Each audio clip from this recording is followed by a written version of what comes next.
right, minutes were emailed, and if we don't have any changes or adds or edits, then I would accept a motion to pass. I'll make that motion. Seconded. All in favor, aye? Aye. 3-0. All right, we had payrolls totaling $256,141.47. We had claims totaling $1,595.16.63. Make a motion to accept the financials. Seconded. All in favor, aye? Aye. 3-0. And Sheriff.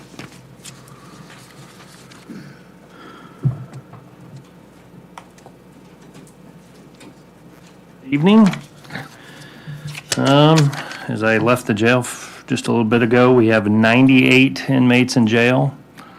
30 are pretrial superior, 26 are pretrial circuit, 16 F6, and 14 DOC. It's not the time to have close to 100 inmates in jail right now, but it is what it is, and obviously working diligently with the prosecutor and the judges to get some review cases and make sure we're keeping on top of things for that, so we can get a little breathing room there. As far as construction, I was on vacation and then on a conference, so they've gotten a lot done in the last 2 weeks. The roof is complete. That's done. They're just doing their punch list stuff on the roof. I was up there today looking at that. Everything looks good there. Most of the masonry interior work, they were finishing up the last of the masonry work today.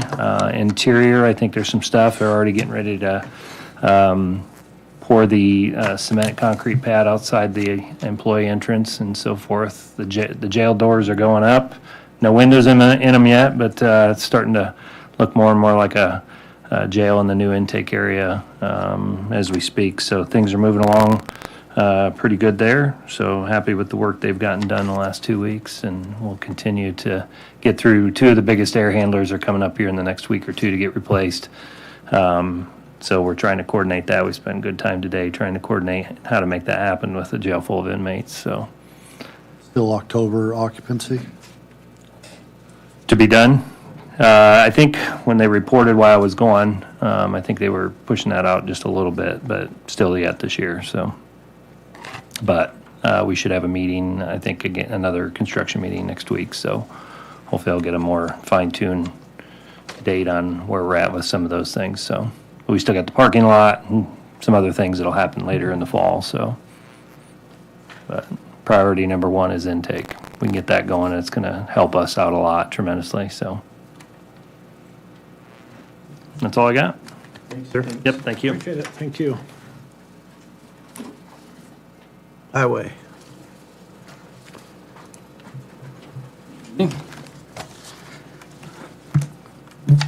We've been working on 800 East and Oblique. It was last year's road conversion we had issues with. We're making some great headway with it. I plan to have it chipped here in the next couple of weeks. Looks like rain all next week, so we might have to wait till after the rain. We got our second round of mowing about halfway done. There are still several areas around the county that have corn in the line of sight of intersections. We are going to go out Wednesday and we're going to start cutting some of them back since the farmers haven't been able to take care of them. So we gave them a warning, the last 2 meetings, had it in the paper. Now we have to do something about it because I just don't want an accident to happen and anybody be injured. Yep. The truck we were having issues with purchasing with the back order and then cancellation from Ford, we have received. It has been delivered to Kalida and is in process of being upfitted. We should have possession and put it in service in the next couple weeks. Monday, we had a new mechanic hire for one that resigned. We were without a mechanic for almost a month and we were having some issues. We were able to take care of a lot of it in-house, but now we have the experience behind us and he's putting us back on track.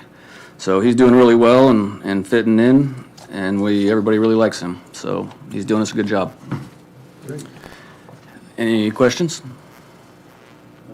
All right, Connor's going to give us an update on the highway garage. Hey, Connor. How's it going? Pretty good. I have things to share with you today. Like things.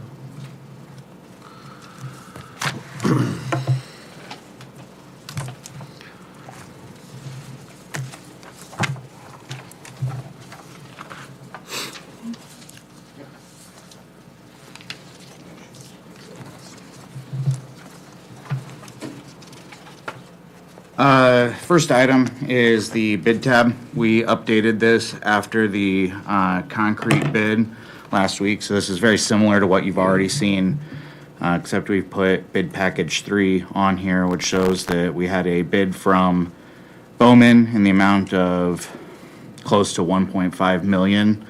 I have received instruction from Mike Swan that any of these yellow items are to be rebid, either because we received no bids for them or we received one bid.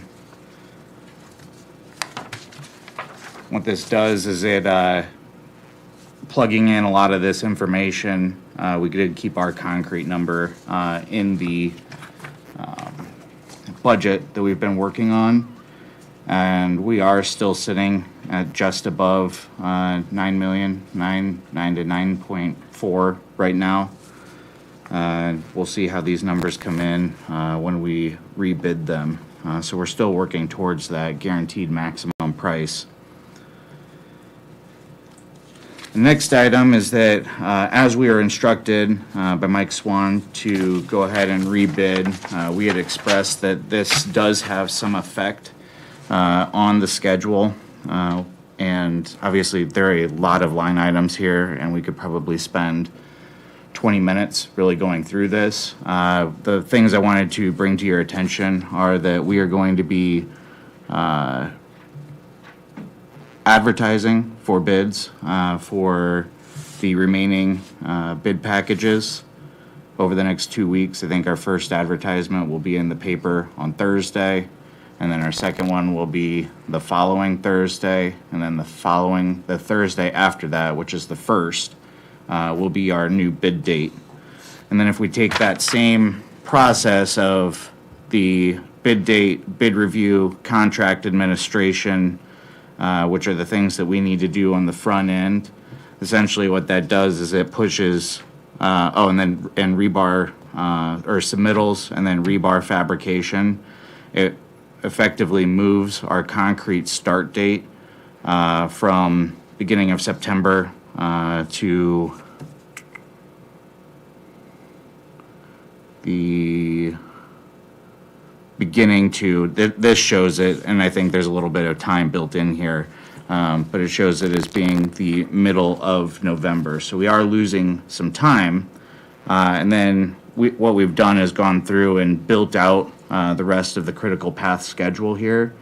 And what we're showing is that if we're just taking into account critical path items, we are still within the time frame of the total project.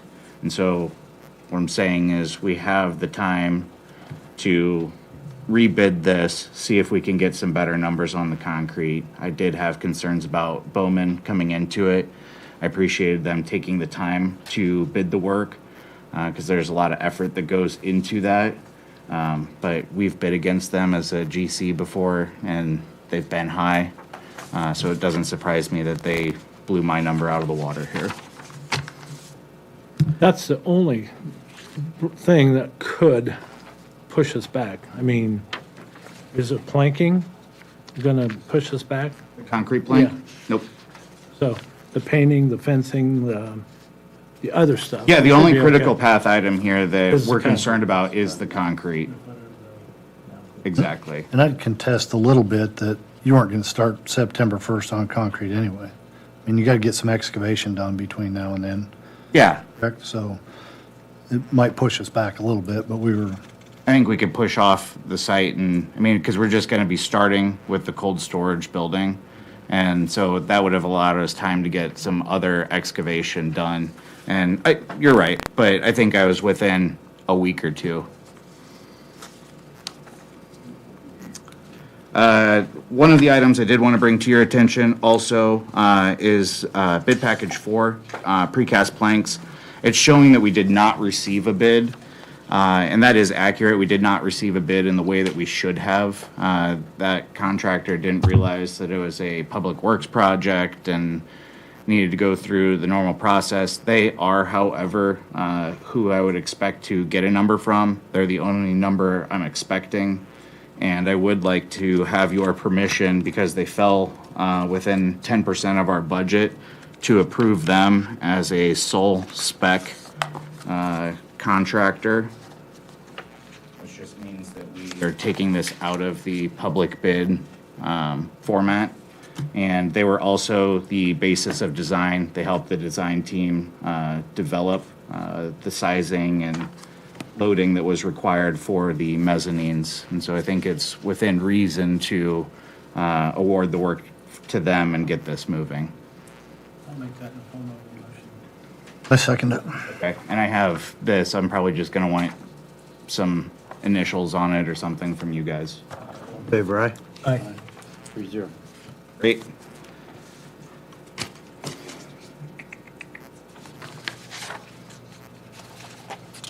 I do have another question, which is, we did receive from Haybig, who is our low contractor on the excavation. We did award the work to them. They had an add alternate for increasing the size of the water line from 8 inches to 12 inches. And I just wasn't sure what the process for getting approval from the town, or if we were gonna get that rolled into our project, like, who's gonna talk to the town about it? We're the ones that had talked to him, so between Right, Blake. as long as we have paperwork to substantiate what Okay. the number is. Yep, and I think what I'll do is a summary, because just the number that was read aloud isn't Correct. sufficient, because we need to, Right. our profit is included and probably some general conditions for that, and so I think that number will be slightly higher than what we read aloud. We should probably go together as a team. Okay, I'd be happy to do that. Yep. And it wasn't a crazy dollar value either, so I, No, I mean, the numbers are all within a couple $1,000. right, yeah, yep. That was the only one we opened that I was excited about. was the- Pretty much. Pretty much. I think we were all excited about that one. When we seen that one, we were happy. Yep, and we had good coverage on it. We're happy that it's going to a local contractor. The one thing I am changing about the bid packages when we go out for rebid is that I'm going to roll the miscellaneous metals bid package, which is bid package 6. I'm going to roll that into the general trades package, which is number 7. We did get some coverage on the miscellaneous metals package. However, it was submitted incorrectly. They came directly to our office in the form of a proposal rather than in a packet to be read aloud. And they also didn't bid the erection, which was supposed to be included in it. So I think that we are more likely to get a full, complete bid package if it's rolled into general trades.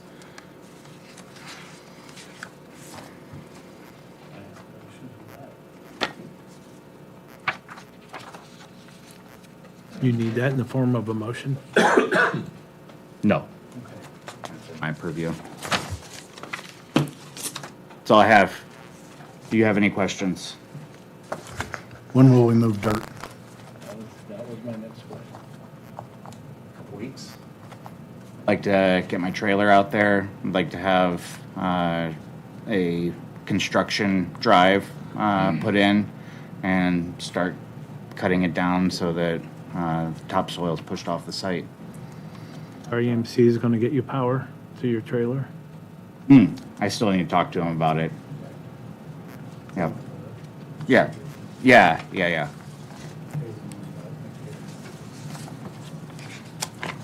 Great. Thanks. Fantastic. Thank you for your time. Thanks, sir. Thanks, Connor.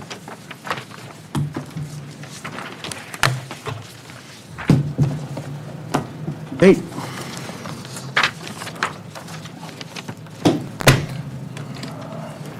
Well, good afternoon. Sorry I missed our last meeting, but you wouldn't have wanted me here anyway, so that's all right. Couple of different items here. You see I have a pretty full page of updates for you. There is an open federal rail elimination grant as part of the recent stimulus funding that they put out.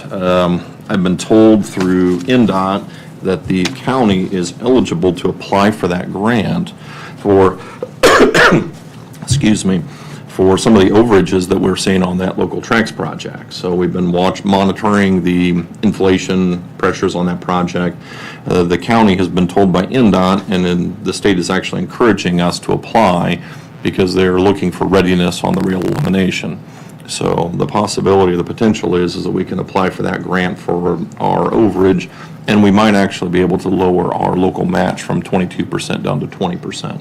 So I had a short meeting with DLZ project reps, and my intent is to have another meeting with them on August 22nd with NDOT to discuss putting an application together.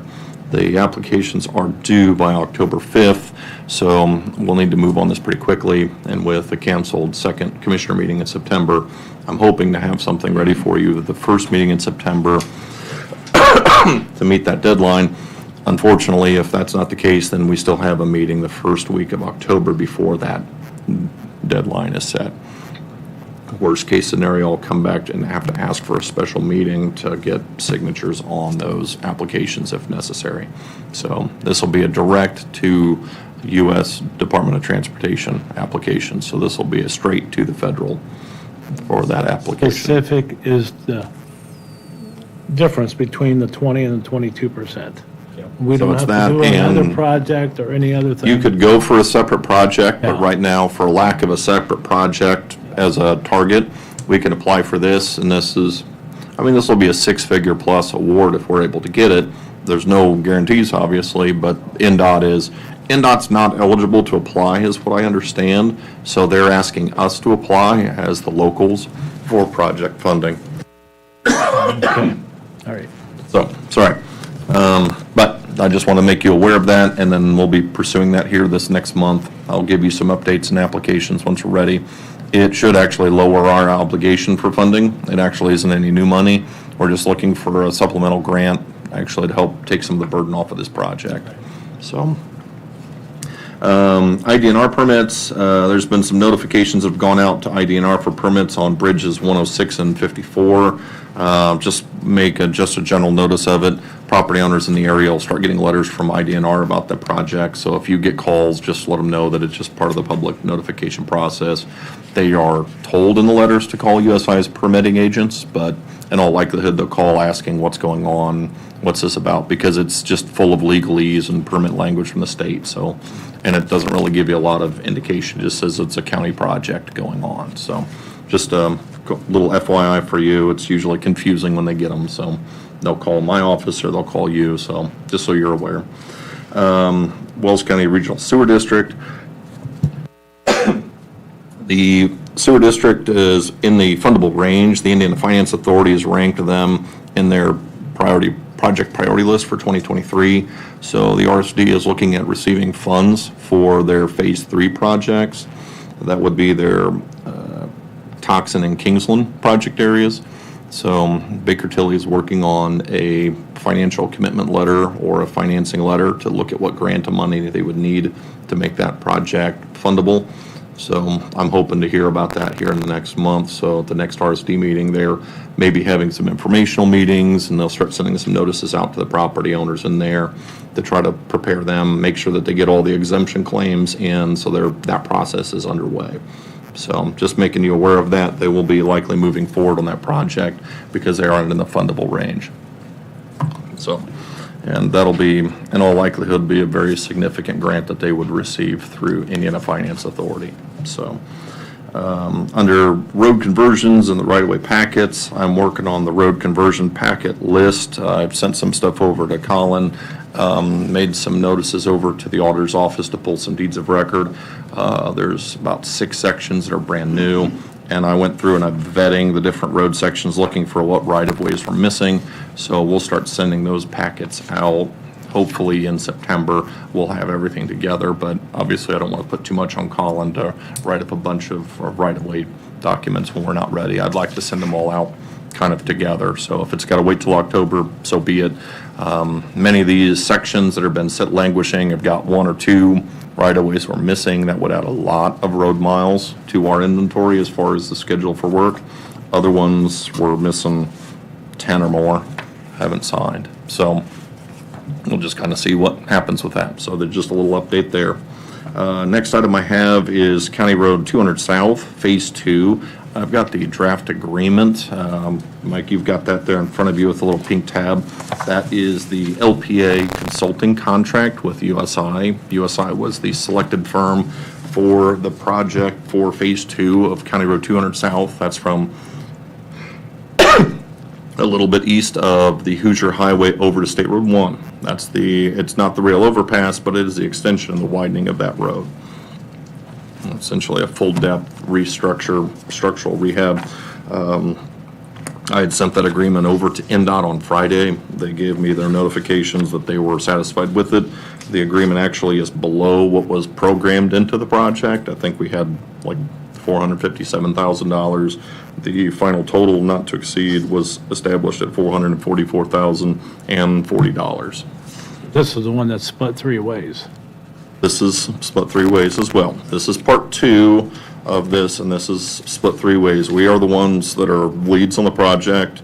The match funds would end up being issued out through the City of Bluffton, the Redevelopment Commission, and the county.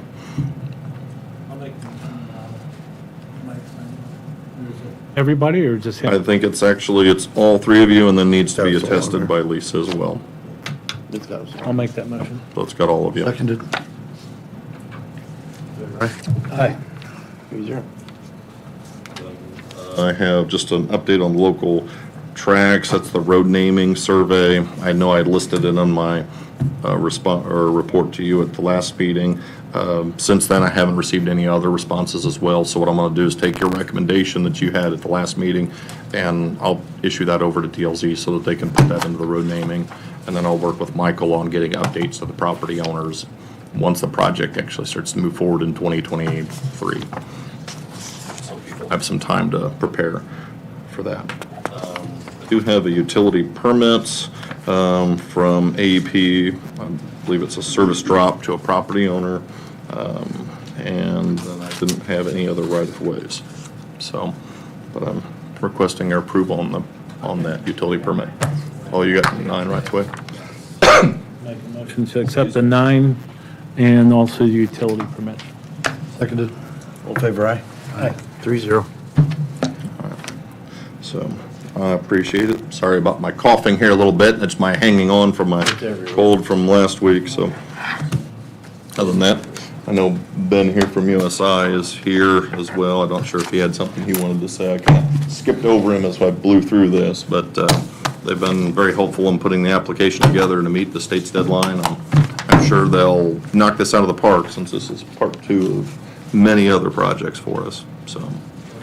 The one thing, and you may have not mentioned, any of those NDOT projects are 80/20, so feds are covering 80% of that. Yeah, thank you. Thanks for the opportunity. Thank you. That goes with it. There's that.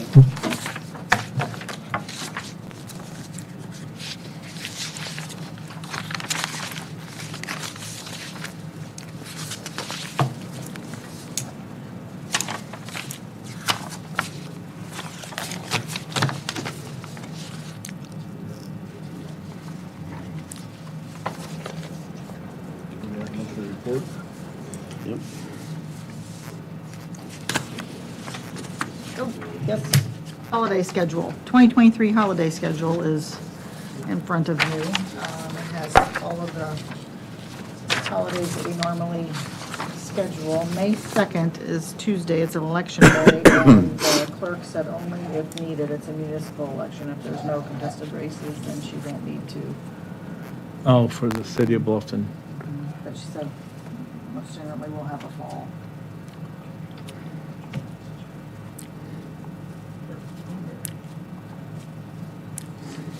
I have no issue with this. Make a motion to accept. I'll second it as presented. All in favor, aye? Aye. 3-0. And also for Thanksgiving and for Christmas, you allow the courthouse annex and county extension people have a Thanksgiving luncheon from noon to 2.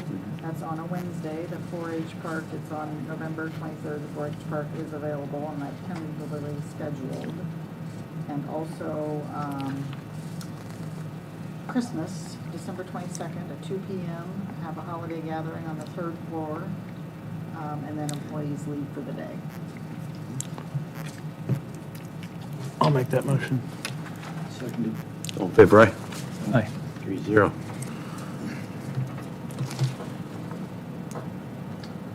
And then our meeting next, September 19th meeting, is Street Fair Week. Parking is a problem. Did you want to cancel that meeting, or? Yes, I think that we absolutely do. So that would be the second, September 19th. yeah, that's the second meeting. Correct. Okay, so, yeah, we need to cancel that one. I'll make that motion. Seconded. All in favor, aye? 3-0. That's it. All right. Floor is yours, sir. So on miscellaneous, it's been brought to our attention that there's a state police investigation involving the county prosecutor. The county prosecutor is self-reported to the Supreme Court. And then there's also been 3 disciplinary requests made, 2 by the sitting judges of the county and 1 by an assistant prosecutor. I don't have the details behind the whole situation, other than it's my opinion that if there's an ongoing investigation with the county prosecutor, that he should resign his position immediately. Again, that's my opinion, but I find it very odd that we would have a sitting prosecutor under investigation that was still conducting business. Agreed. The commissioners are unified on that statement.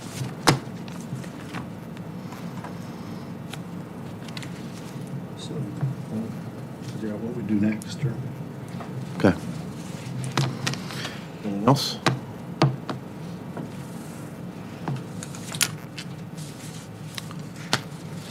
Floor is open. Anything out of the audience? If not, then we'll call this meeting closed. Sure, thanks.